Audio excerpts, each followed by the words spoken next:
There was a ballot that was rejected first. Live mula sa GMA Network Center, ito ang 24 Oras.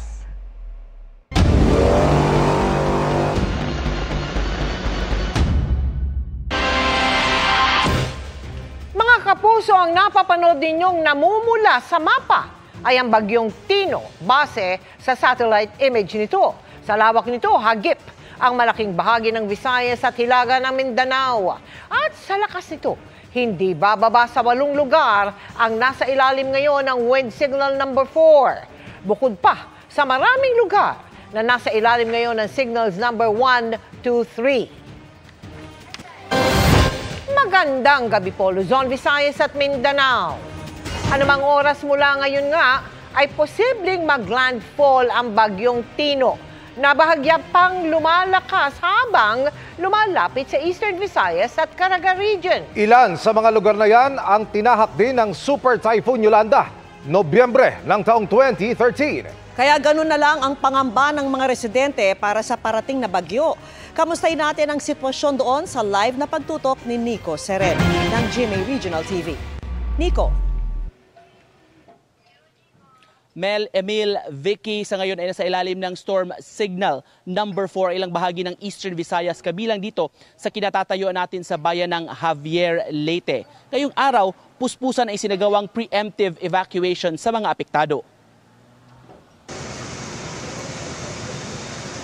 Makulimlim bago tuluyang umulan sa malaking bahagi ng Eastern Visayas, kabilang sa Tacloban City, Leyte. Dahil sa karanasan sa ilang malalakas na bagyo tulad ng Super Typhoon Yolanda noong 2013, may ilang gustong magpakasiguro at lumikas sa mga hotel. Mabilis na napuno ang marami, kabilang itong isang hotel sa north area ng lungsod. Kakulo pa kami namimilinghin hotels kay puro fully book. Oo, katapos amat to nakabiling kami didi. So may da pa. Iba nga niya na waray mahira magpaka-reserve, so waray na. Naubusan din ng hotel ang dalawang kukuha sana ng nursing board exam bukas sa Tacloban City na galing pa sa Borongan City, Eastern Samar. Hindi kami nag-expect nga mga puno. Kasi yung ibang hotel hindi naman direct naman mga puno. Hindi nila siguro po maghahanap po kami. Maging sa San Jose Central School sa Tacloban pa rin, tuloy-tuloy ang pagdating ng mga evacuee mula sa kalapit na barangay mula kagabi. Mahigit 30 classroom ang ipinagamit sa mga residente. Nabahaan mo basta nagsigiguan na ulan kahit di bagyo hiya. Bisan di siya bagyo, nabahaan mo bala. Susulod kami tubig. Sa huli ang pagsisisi. Amoy-ton. Kakulo pa kami din yan gabi mga alas 11. Nakaranas na rin ng pag-ulan sa Giwan at sa iba't ibang lugar sa Eastern Visayas. Bago pa yan ay nagtulong-tulong na ang mga taga-Suluan Island na sakop ng bayan sa pag-akyat ng bangka nila sa mas matataas na lugar. Ito rin ang ginawa ng mga taga-isla ng Homonhon sa parehong bayan para masigurong ligtas ang mga gamit pangisda. Kahapon pang naka-red alert sa Giwan kaya puwersahan ng inilikas ang mahigit 100 taga-barangay Victory Island na pinakamaliit na isla papunta sa mainland Giwan. Kaninang umaga nakatali na sa mga sasakyang pandagat sa boat garage kung kanilang tawagin. Yung preemptive evacuation will cover doon sa mga storm source areas, flood prone areas, landslide prone areas. And of course yung mga tatamaan ng malalakas na hangin for the typhoon. So yun yung binigyan natin ng emphasis. So as of this time, binigyan natin ng window for the conduct of preemptive and forced evacuation ang ating mga local DRMCs until this afternoon. Kasi mararanasan na natin yung hangin mamayang gabi. Buong araw, Vicky, naging maulan dito sa Eastern Visayas. Pero sa mga oras na ito, dito sa kinatatayo natin, tumilan ng ulan. Pero may mga pag-ambon, paminsan-minsan, puspusan ang pagbabantay ng mga LGU sa lahat ng mga apektadong residente na nasa evacuation centers na karamihan sa ngayon. Vicky? Maraming salamat at ingat kayo, Nico Sereno ng GMA Regional TV. Dahil din sa banta ng bagyong Tino, kaya stranded Sa iba't ibang pantalan, ang daang-daang magsisiuwi na sana kasunod ng Undas Long Weekend. Binaha naman hanggang baywang ang ilang bahagi ng Agusan del Norte. Nakatutok si Tina Panganiban Perez. Hindi pa man tumatama sa lupa, bumuhos na ang malakas na ulan sa Kabadbaran sa Agusan del Norte. Umapaw ang ilog kaya rumagasa ang tubig. Malakas din ang agos ng tubig sa ilog sa bayan ng Tubay. Kaya ang bahagi ng Purok 3 sa barangay Tagmamarkay, binaha. Hanggang bewang ang tubig na perwisyo sa mga residenteng pinasok ng tubig ang bahay.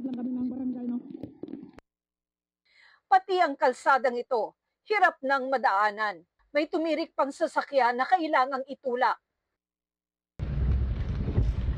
Hirap ding madaanan ang National Highway sa bayan ng Santiago. Ganito naman kalakas ang hangin sa Camotes Island na nasa signal number 4.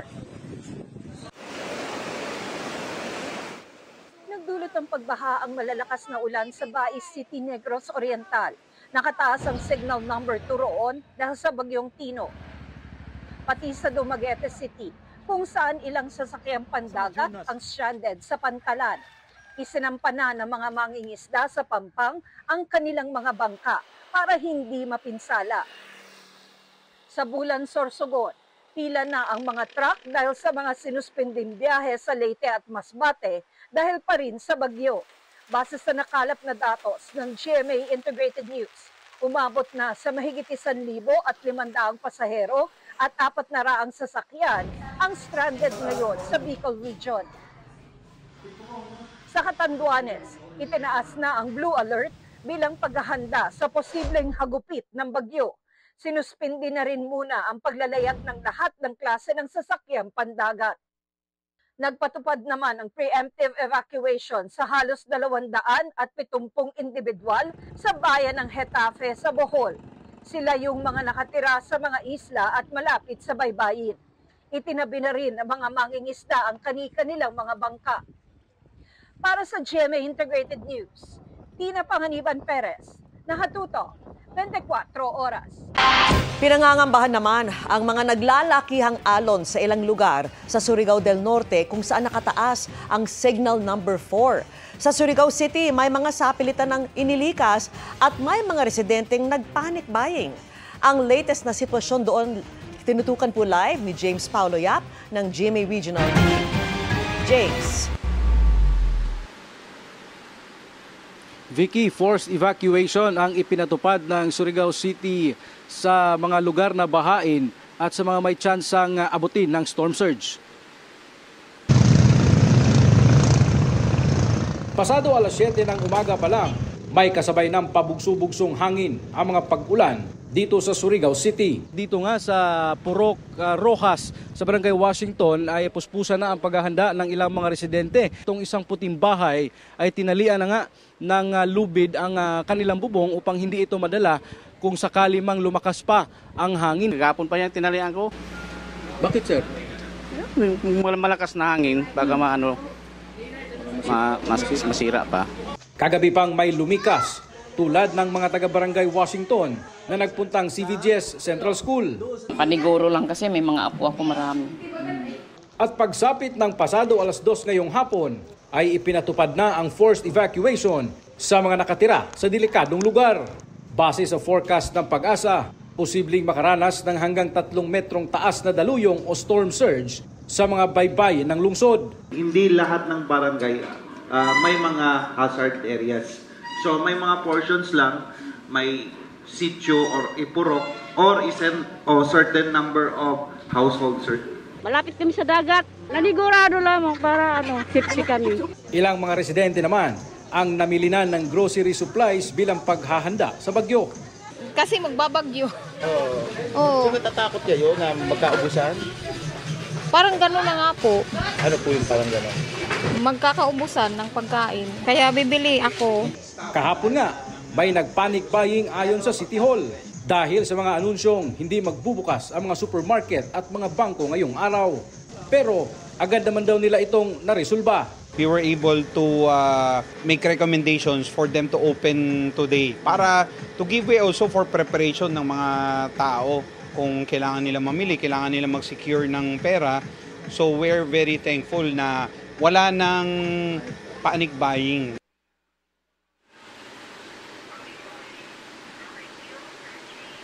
Vicky, as of 5 p.m., nasa mahigit 2,000 na pamilya na ang nailikas ng mga otoridad dito sa Surigao City at nagpapatuloy pa nga ang pagsasagawa ng forced evacuation dito sa ibang bahagi pa ng Surigao City. Target ng LGU na mailikas ang 3,500 na mga pamilyang naninirahan sa hazard areas dito sa Surigao City. Vicky? Ingat at maraming salamat sa iyo, James Paulo Yap ng GMA Regional TV. Mga kapuso, kuha na tayo ng update sa Bagyong Tino kasama si Amor La Rosa ng GMA Integrated News Weather Center. Amor, hanggang kailan magpapaulan ang bagyo? Salamat, Emil. Naku, mga ilang araw pa yan at mga kapuso, lalo pang lumakas itong Bagyong Tino habang patuloy na lumalapit sa landmass. Nakataas po ang signal number 4 sa extreme southeastern portion ng Eastern Samar, southern portion ng Leyte, southern Leyte, Camotes Islands at pati na rin sa northeastern portion ng Bohol. Kasama rin po dyan itong Dinagat Islands, Siargao Islands at ganun din ang Bukas Grande Islands. Dito po posibleng maranasan yung mapapansalang hangin. Yan po, mapaminsala po yan dahil po dito talagang mararamdaman yung pinakamatitinding bugso na dala po nitong Bagyong Tino. Signal number 3 naman sa southern portion ng Eastern Samar, southern portion ng Samar, central portion ng Leyte, pati na rin po dito sa northern at central portions ng Cebu, Bantayan Islands at pati na rin sa central and eastern portions ng Bohol. Nakataas din po ang signal number 3 sa northern portion ng Negros Oriental, northern portion ng Occidental o yan po sa may Negros Occidental po yan, Guimaras, eastern portion ng Iloilo at pati na rin sa natitirang bahagi ng Surigao del Norte. Ito naman po nakataas ang signal number 2 sa southern portion ng Masbate, southern portion ng Romblon at pati na rin sa Cuyo Islands. Kasama rin po dito ang central portion ng Eastern Samar, central portion ng Samar, pati na rin po ang natitirang bahagi ng Leyte, Biliran, natitirang bahagi ng Bohol, natitirang bahagi ng Cebu at ganun din ang central portion ng Negros Oriental. Kasama rin po dito ang natitirang bahagi ng Negros Occidental, Siquijor, Capiz, natitirang bahagi ng Iloilo, pati na rin po ang Aklan at ganun din ang Antique. Ito naman pong signal number 2, nakataas din po yan sa ilang bahagi po ng Mindanao. Kasama po dyan ang northern portion ng Surigao del Sur, northern portion ng Agusan del Sur, northern portion ng Agusan del Norte at pati na rin sa Camiguin. Signal number 1 naman po ang nakataas dyan po sa Albay, Sorsogon, natitirang bahagi ng Masbate, Ticao at Burias Islands, southern portion ng Quezon, southern portion ng Marinduque, natitirang bahagi ng Romblon at pati na rin po sa Oriental Mindoro. Kasama rin po dito itong bahagi ng Occidental Mindoro, northern and central portions ng Palawan, Calamian Islands at ganun din sa Cagayan Silio Islands. Signal number 1 din po ang nakataas dito naman sa northern Samar, natitirang bahagi ng Eastern Samar, natitirang bahagi ng Samar Province at pati na rin ang natitirang bahagi ng Negros Oriental. Sa Mindanao, kasama rin po ang natitirang bahagi ng Surigao del Sur, central portion ng Agusan del Sur, natitirang bahagi ng Agusan del Norte, Misamis Oriental, northern portion ng Bukidnon, northern portion ng Misamis Occidental at pati na rin sa northern portion ng Zamboanga del Norte. Mga kapuso, sa mga nabanggit pong lugar, napakarami po niyan. Posible pong maranasan yung malakas sa bugso ng hangin na may kasama mga pag-ulan. At ito po, nagbabala rin ng pag-asa sa banta ng storm surge o yung daluyong naaabot po mula 1 hanggang 3 metro ang taas. Dito yan sa Caraga Region, pati na rin po dito sa buong Visayas at ganun din sa ilang bahagi ng Mindoro Provinces at ng Palawan. So ito po yung malaki po yung level ng tubig o mataas po yung pag-angat nito pong ating dagat kaya doble ingat.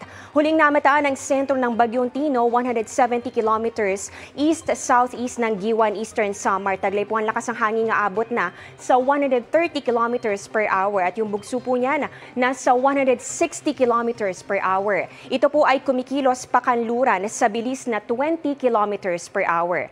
Sa latest track po na inilabas ng Pag-asa, posibleng mag-landfall o di kaya naman kung hindi po talagang tumama, dumaan po malapit dito sa Homonhon Island or sa Dinagat Islands itong Bagyong Tino. Ngayong gabi po yan o bukas ng madaling araw. Sunod po itong tatama dito sa may Leyte o kaya naman sa Southern Leyte. So ibig sabihin po yan, depende pa kung aangat o di kaya naman po ay bababa itong bagyo. Tatawirin po nito itong iba pang bahagi ng Visayas. So pwede po dito sa Cebu, Bohol o kaya naman dito po next po niya na tatawirin ito po nga Negros Island region at pati na rin po ang ilang bahagi ng Western Visayas. Maari po kasama dyan ang Antique, Aklan, Capiz at pati na rin po ang Iloilo or Guimaras. So depende po yan. Ito po yung mga pasok dito sa ating cone of probability o area of probability. Ito po yung mga posibleng daanan nitong bagyo.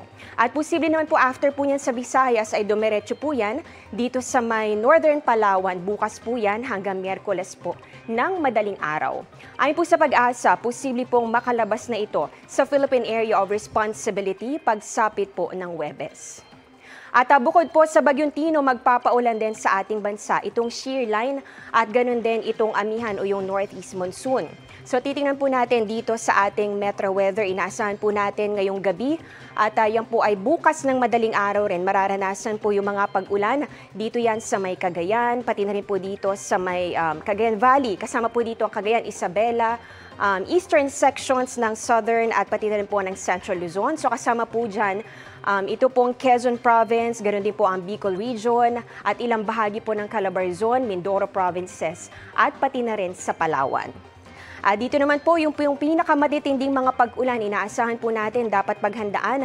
Dito po yan sa malaking bahagi po ng Visayas. Actually po, halos buong Visayas po makakaranas. Dito po mabababad yung mga pag-ulan, mga malalakas sa pag-ulan sa Caraga Region, pati po dito sa Visayas. So kasama po dito Samar and Leyte Provinces, ganun din yung Bohol, Cebu, pati na rin po itong Western Visayas at ito rin po nga Negros Island Region. So kung nakikita po ninyo, ito po meron po mga nagkukulay pula at kulay pink. Ibig sabihin po niyan, yan po yung intense to torrential na mga pag-ulan. Yan po yung mga matitindi at halos tuloy-tuloy na mga pag-ulan. Para po bukas, umaga po may mga pag-ulan pa rin. Dito po yan sa Cagayan, Isabela, Cordillera, Aurora, Quezon, Quirino, Bicol Region at pati na rin dito po yan sa ilang bahagi ng Mimaropa.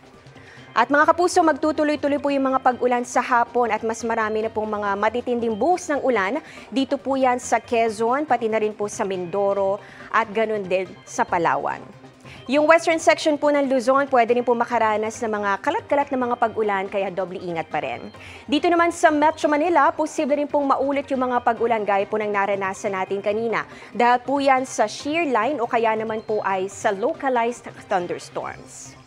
Maulan pa rin bukas ng umaga sa buong Visayas at meron po tayong mga nakikitang mga matitinding pag-ulan pa rin dito sa Western Visayas at pati na rin sa Negros Island region. So nandito pa rin concentrated yung matitinding ulan. Halos ganyan din pong inaasahan natin sa hapon kaya maging alerto pa rin sa banta po ng baha o landslide.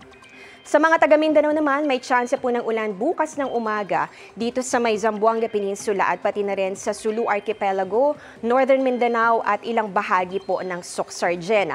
Posible na rin po yung maranasan sa iba pang bahagi ng Mindanao. Pagsapit po yan ng hapon kasama ang Caraga, Davao Region at pati na rin po ang Barm. Samantala mga kapuso, hindi pa man tapos manalasa itong Bagyong Tino, may bagong low pressure area na agad na minomonitor po ang Pag-asa sa labas ng Philippine Area of Responsibility. Yan po ay namataan more than 2,000 kilometers sa silangan po ng northeastern Mindanao. Ayon po sa Pag-asa, may tsansa rin itong maging bagyo, kaya patuloy rin po natin yan tututukan sa mga susunod na araw. Yan ang latest sa ating panahon. Ako po si Amor La Rosa para sa GMA Integrated News Weather Center. Maasahan anuman ang panahon. Sa ibang balita, sinibak sa pwesto ang isang vlogger na pulis sa Talisay City, Cebu. Ang palaro kasi sa kanyang vlog, Bring Me, a drug user at pusher. Nakatutok si June Veneracion. Drug user. Maayong adlaw mga higala, ganahan baka og easy money? For the content, binigyan ng twist ng isang vlogger na pulis na naka-assign sa Talisay, Cebu, ang larong Bring Me. For 2,000 pesos, Bring Me. 2,000 ha? Drug user. mas malaki ang kanyang offer kung ang madadala sa kanya ay drug pusher. And for 5,000 pesos, dali ko ninyo og street level drug pusher. Unsa pa inyong giulat? Atak na mga adik. Pero sa halip na katuwaan, siya ngayon ay iniimbestigahan. Wala yan sa police operational procedures. And so, the ACG and the IDM now conducts appropriate investigation. Nakakuha na ang PNP headquarters ng kopya ng kanyang video bilang bahagi ng isinasagawang investigasyon bago pa man ito mabura sa kanyang Facebook account na merong mahigit 400,000 followers. Meron pa pala siyang isang vlog na nagpa-bring me naman ng mga hindi rehistradong baril. Sinibak na siya sa pwesto. Sinusubukan natin siyang hingan ng paliwanag, bagay na hinihingi na rin sa kanya ng pamunuan ng PNP. Siya po ay nasa administratively relief sa kautosan po ng ating Chief PNP. Pinag-i-explain po yung taong iyon, pati po yung kanyang chief of police. Sabi ng PNP, ang nangyari sa pulis sa Cebu ay magsilbi sana ng aral sa iba pang pulis na maging maingat sa kanilang online activity, personal man o opisyal, para hindi sila malagay sa alanganin at hindi makompromiso ang police organization. Para sa GMA Integrated News, June Veneracion, Nakatutok, 24 Oras. Binanggana, ginulungan pa. Yan ang kalunos-lunos na sinapit ng dalawang sakay ng motorsiklo habang binabaybay ang kahabaan ng Buntun Bridge sa Tuguegarao City. Sa kuha ng dashcam, makikitang mabilis na takbo ng pickup na biglang sinalpok ang rider at angkas nito. Ang angkas pumailalim sa pickup at nagulungan habang nakaladkad naman ang driver. Mabutit hindi siya naipit nang sumalpok ang pickup sa SUV. Agad dinala sa ospital ang dalawang biktima. Isa sa kanila nasa kritikal na kondisyon. Patuloy naman ang paghahanap sa tumakas na driver ng pickup na nahaharap sa asunto. Mga kapuso, wala pong pasok sa ilang lugar bukas dahil sa inaasahang epekto ng Bagyong Tino. Kabilang diyan ang ilang bayan sa Cebu Province, buong Samar, Eastern Samar at ilang probinsya sa Leyte at Southern Leyte. Maraming bayan at syudad din sa Negros Occidental ang nagsuspindi ng klase sa lahat ng antas sa pampubliko at pribadong paaralan.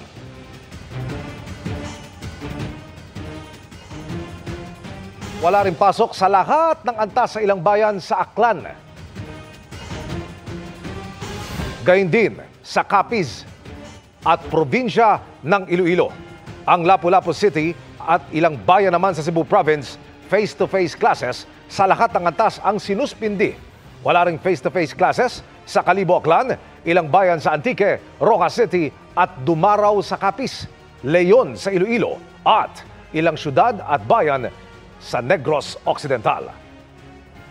Wala namang pasok ang preschool hanggang senior high school sa Maayon na Capiz.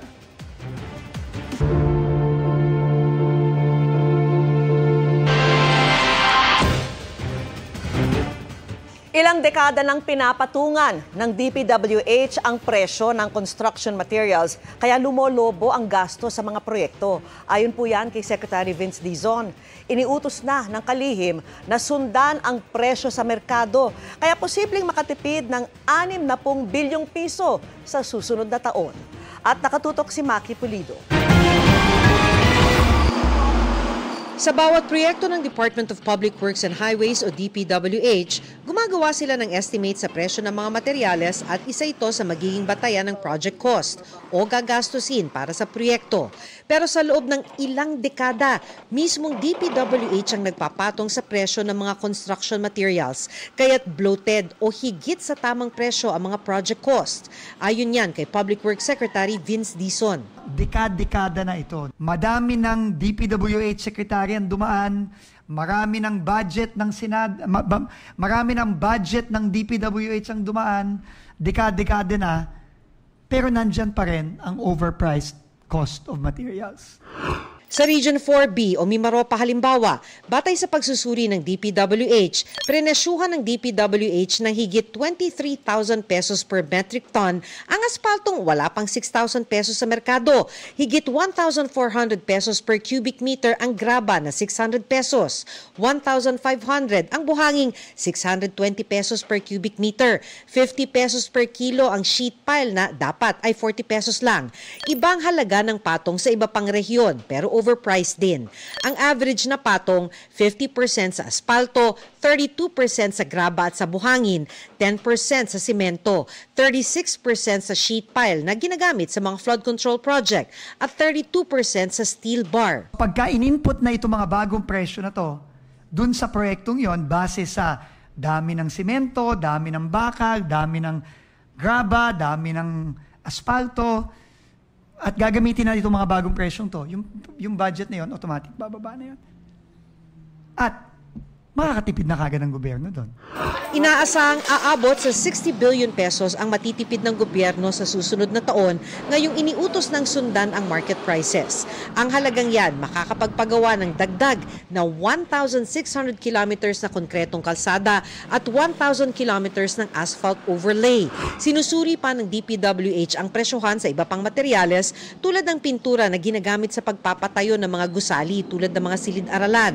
Tansya ni Dizon, nasa 60 mga taga-DPWH, kontratista at ilang politikong sangkot sa mga maanumalyang flood control project ang magpapasko sa kulungan. We're very, very confident na kulong to mga to. Maraming magpapasko sa kulungan. Ang sabi nga po dapat, as soon as today, sana meron ng nakakulong. Kaso nga lang, we have a process to abide by. And these are things that we have to respect dahil part po yan ng due process. Yung mga karapatan po ng mga tao na sangkot po dito ay kailangan din galangin.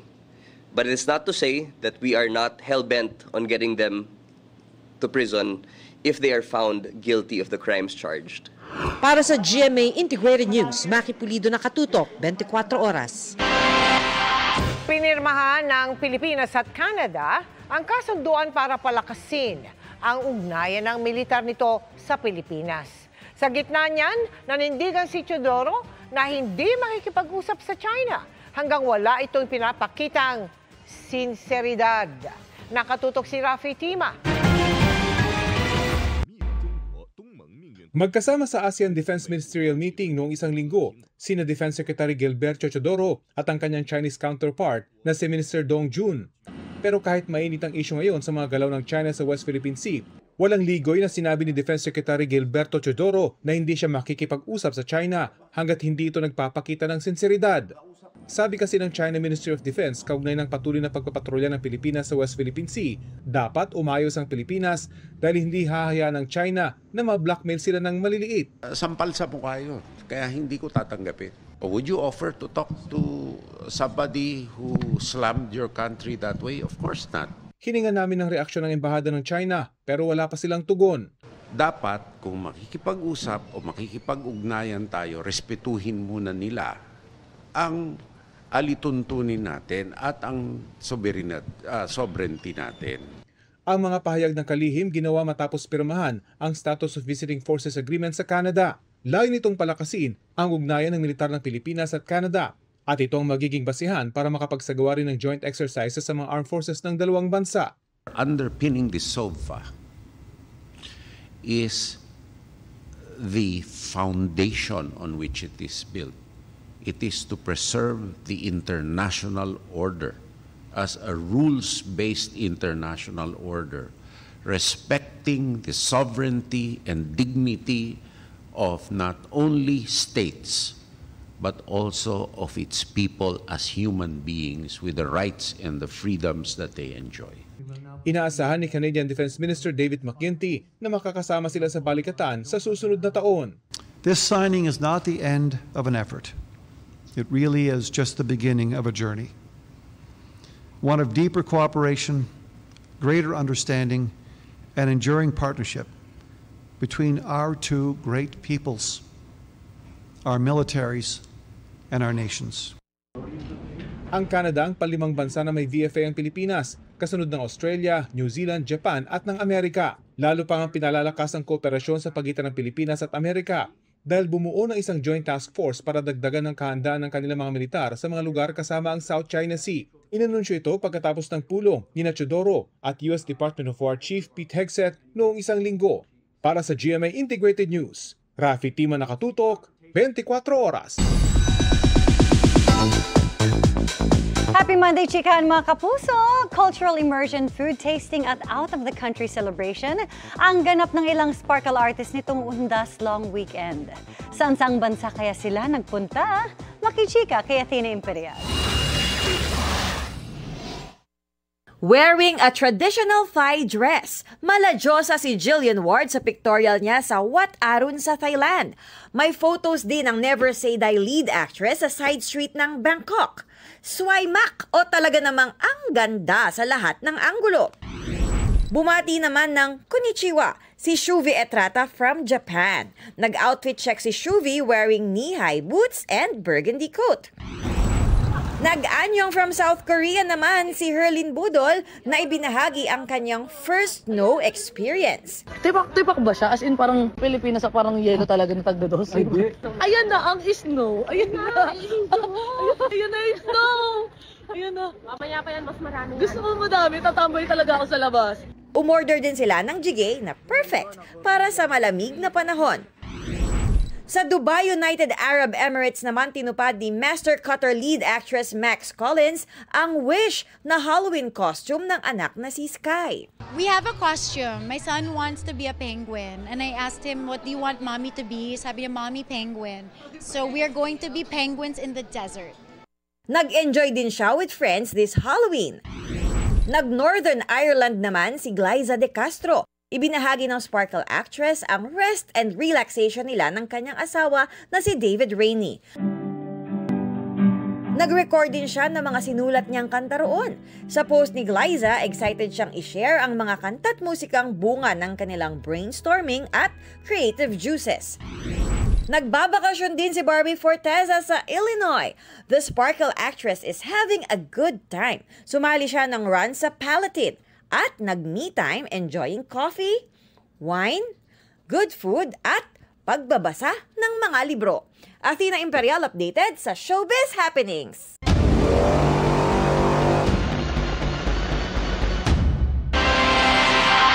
Maagang nagsilikas ang mga residente sa Talisay, Cebu dahil sa banta ng Bagyong Tino. Kamustahin na natin ang epekto ng bagyo sa live na pagtutok ni Fe Marie Dumabok ng GMA Regional TV. Emil, pagpapa-evacuate ng mga residente na nakatira sa flood-prone areas at coastal areas ng Talisay City, Cebu ang isinagawa kaninang umaga bilang paghahanda sa posibleng epekto na dala ng Bagyong Tino.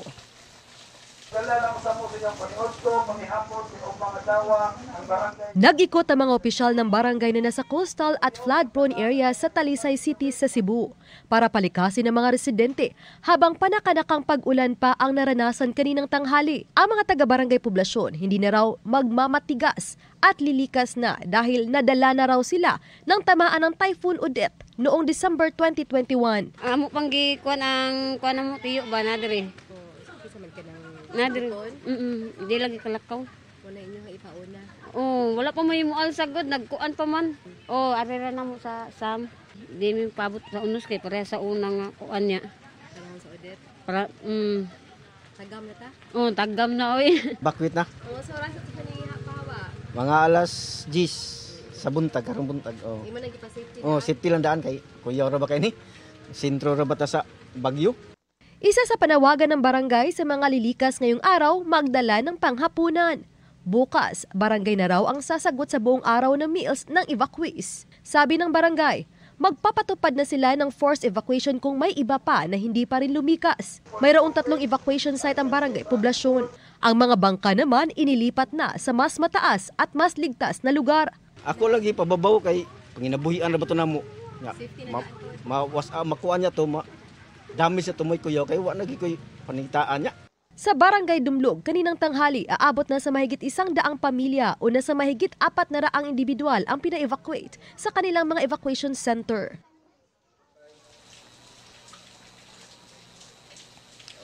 Emil, kahapon pa lang naka-red alert status ng buong probinsya ng Cebu. Samantalang kaninang umaga, nagdeklara ang OCD7 na red alert status ang buong rehiyon.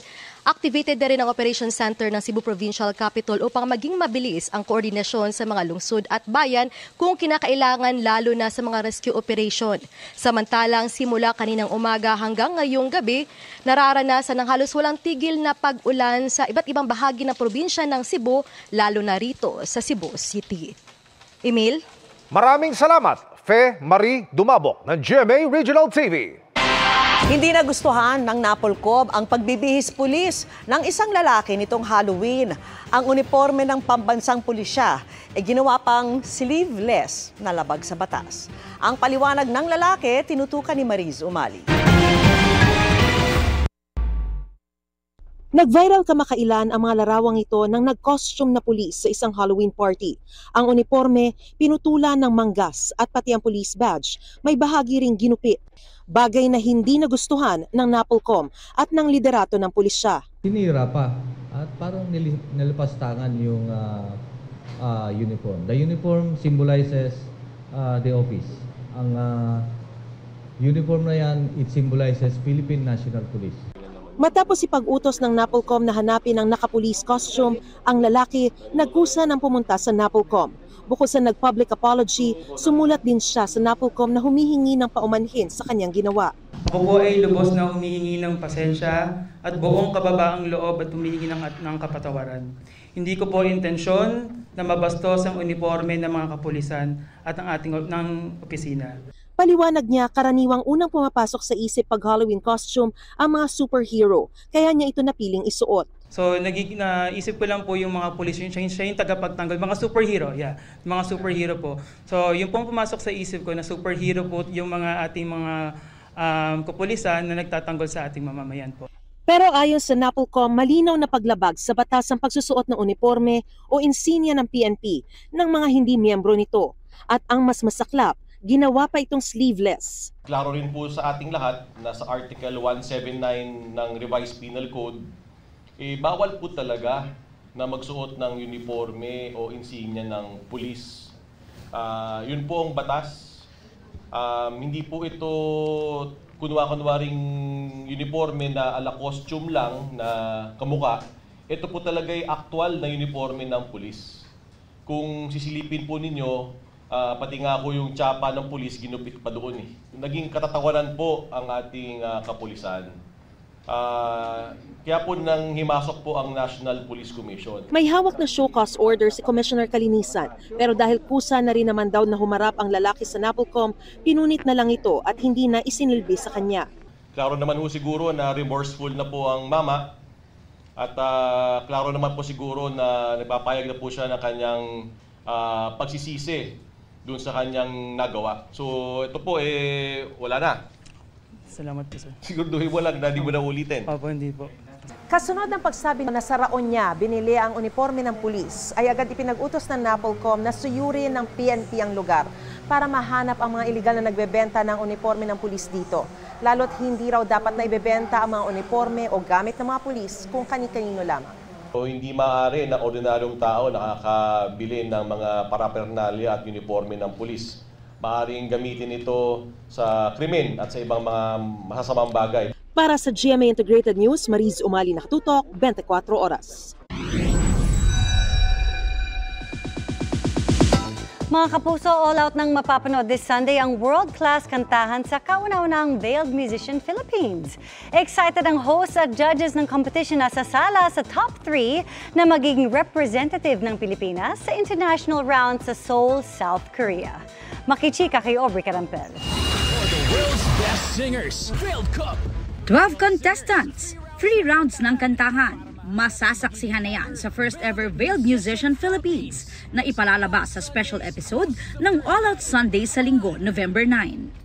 Ito ang Philippine leg ng reality singing competition na Veiled Musician na napapanood sa SBS sa South Korea.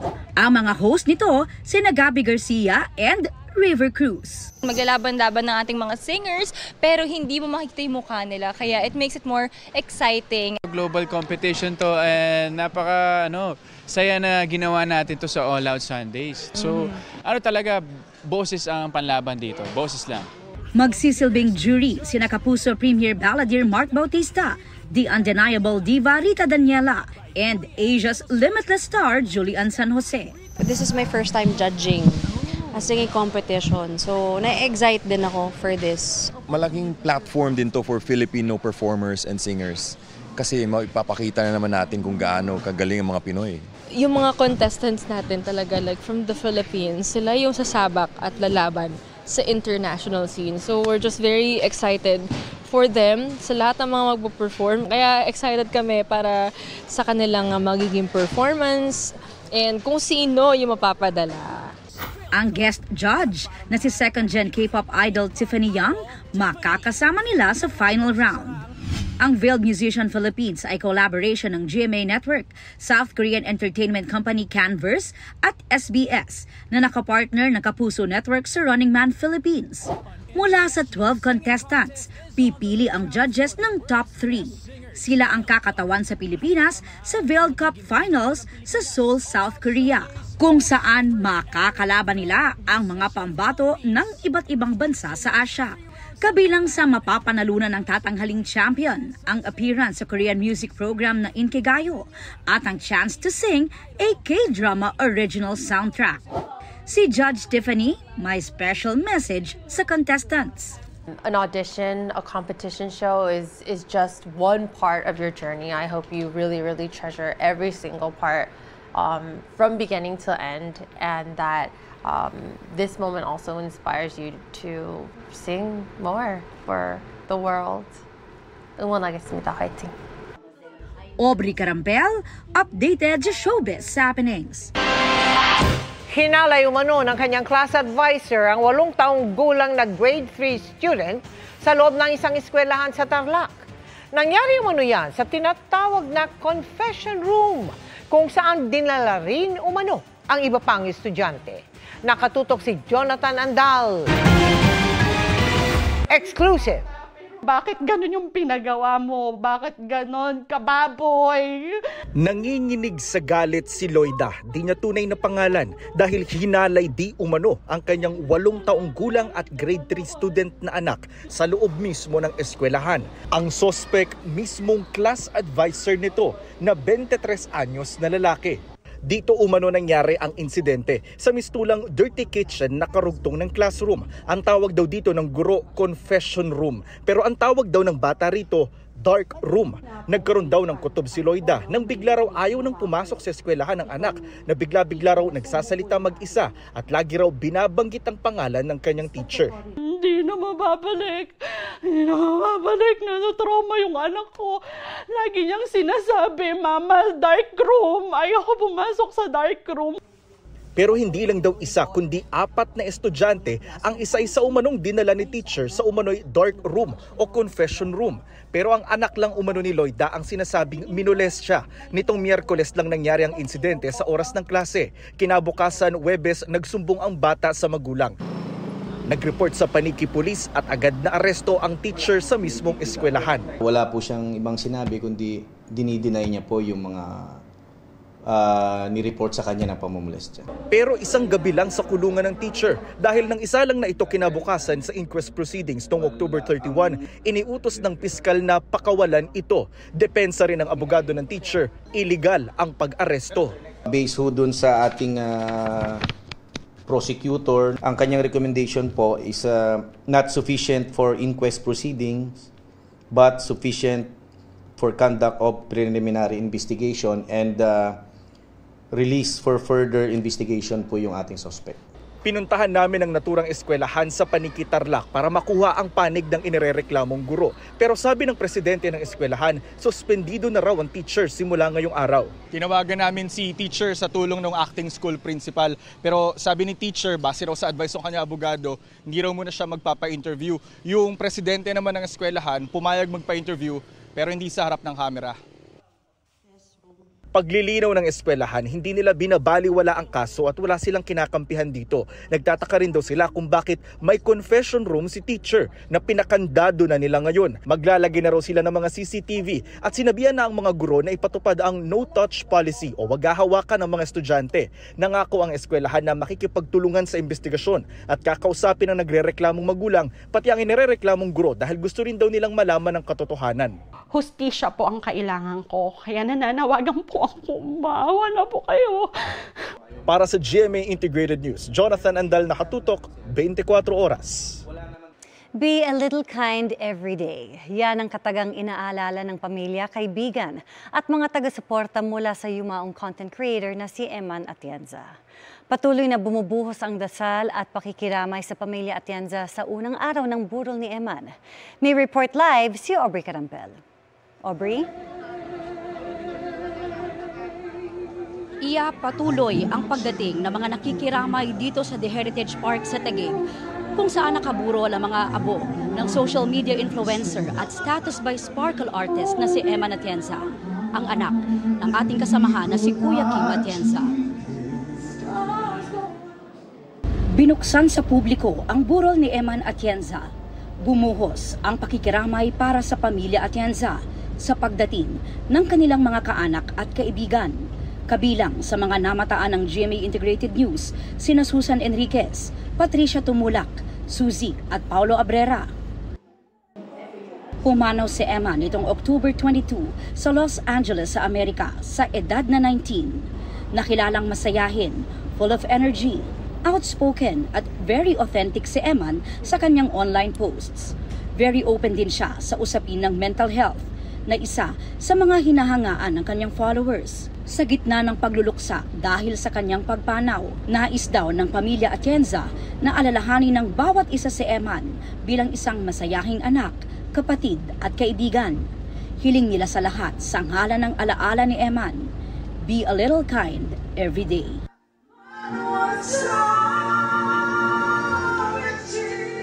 Naghain naman si Senator J.V. Ejercito ng Anti-Online Hate and Harassment Bill na tinawag na Eman Atienza Bill.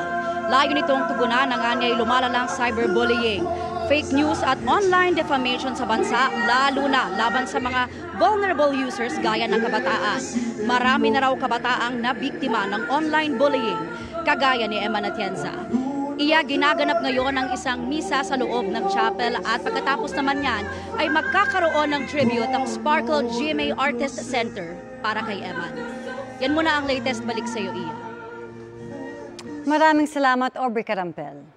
Sinariwa ng ating kasama rito sa 24 oras na si Kuya Kim Atienza at ng kanyang pamilya ang mga hindi malilimutang alaala kasama ang pumanaw na bunso na si Eman Atienza. Araw-araw nilang isasabuhay ang aral na iniwan ni Eman na magpakita ng kabutihan o a little kindness. At hanggang nagagawa niya yan, ayon kay Kuya Kim, mananatiling buhay na buhay sa kanyang puso ang kanyang little Eman. Babala po, maselan ang ilang paksang natalakay sa aming panayam.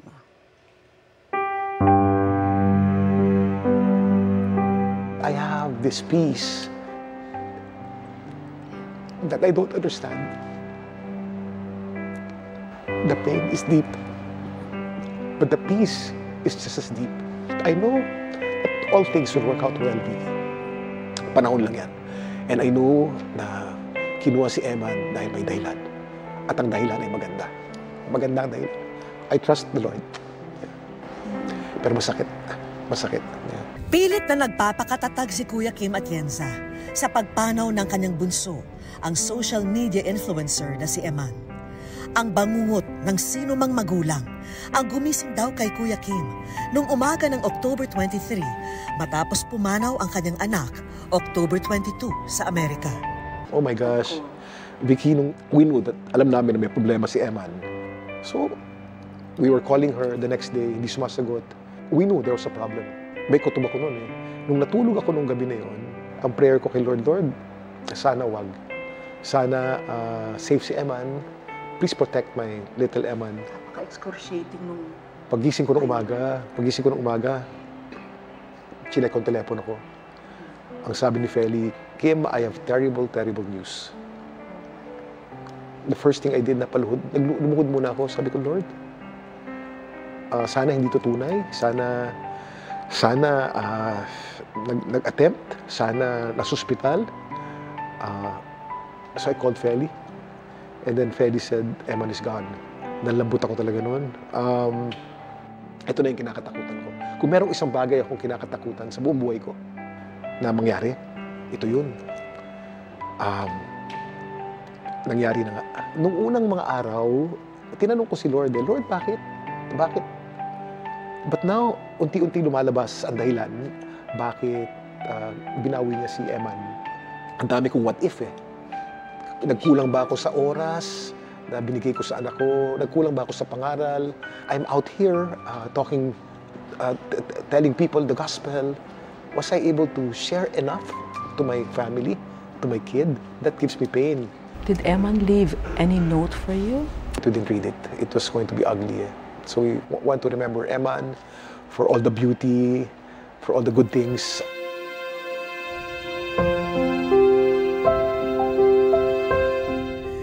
Binalikan na lamang ni Kuya Kim ang paborito niyang alaala kasama ang kanyang bunso. Yung GMA ball. GMA ball. The first one. The first one. When she first walked that carpet, and she felt so beautiful. And then she felt so important. And then the pictures were to be taken. She was posing. She was so beautiful. So proud of her. So proud of her. Core memory namin yun. I will never forget that, how beautiful she was that night. She was blooming. Oh, Eman, I'm so proud of you. Really. You know that naman eh. Alam naman niya yun eh. Hindi lang niya sinasabi sa akin. Nakukulitan niya sa akin yan kasi palagi ko yan sinasabi sa kanya. She knows that I am proud of her. Eman knows that Papa loves her so much. Ang ate ni Eman na si Eliana, inalala ang closeness nilang magkapatid. She's hilarious. Has much better fashion sense than I have. So I would always go to her and say, Eman, I don't know what to wear. Can you dress me? She would always do it. She would make me laugh. What's your favorite memory of her? Like whenever you think of her, it's like the thing that you want to hold on to. We like to stick our heads out of the car window because we like the ear, so we would go down like EDSA or Osmeña Highway with our heads out, both together, and we'd feel the wind on our hair. What were you doing when you got the news? Yeah, I was in my house in my apartment in Philly. I couldn't believe it. I still don't really believe it. You know what I mean? Yes. Yeah, I don't know. I'm having trouble thinking that it's real. Did you also share the same fear? I think so, and I don't know. I keep being really sad because we were supposed to grow together, right? Like.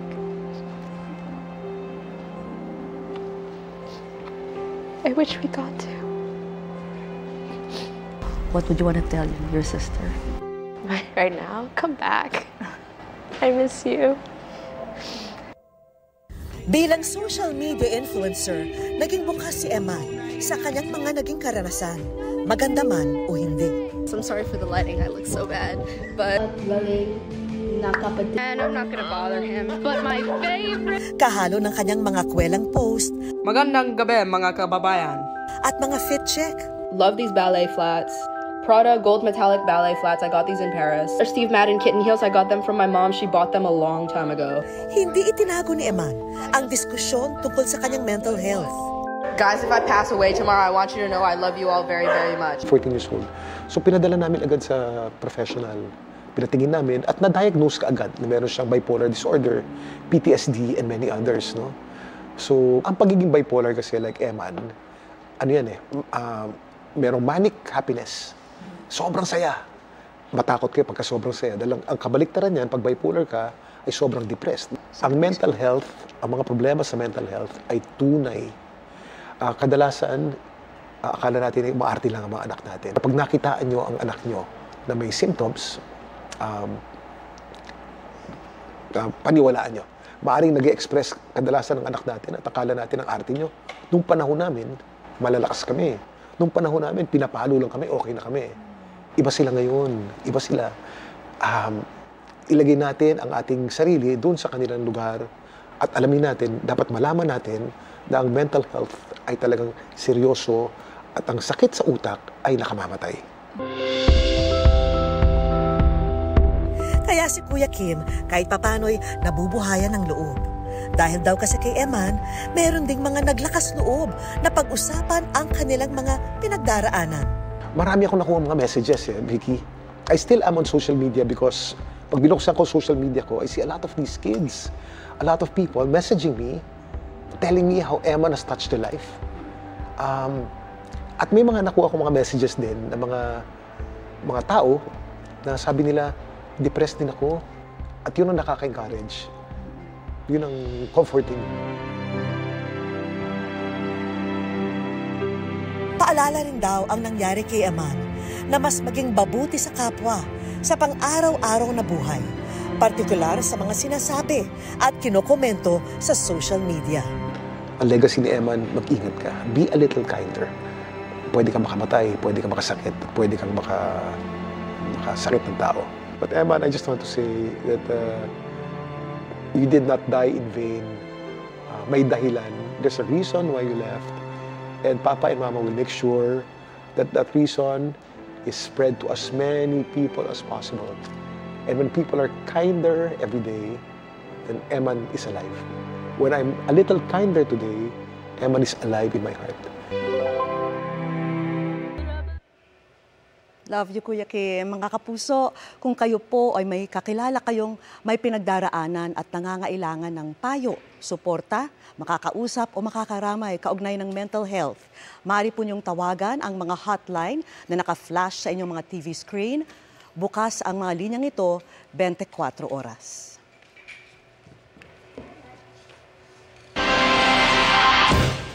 At yan ang mga balita ngayong Lunes. Ako po si Mel Tiangco. Ako po si Vicky Morales para sa mas malaking misyon. Para sa mas malawak na paglilingkod sa bayan, ako po si Emil Sumangil. Mula sa GMA Integrated News, ang News Authority ng Pilipino, nakatuto kami 24 oras.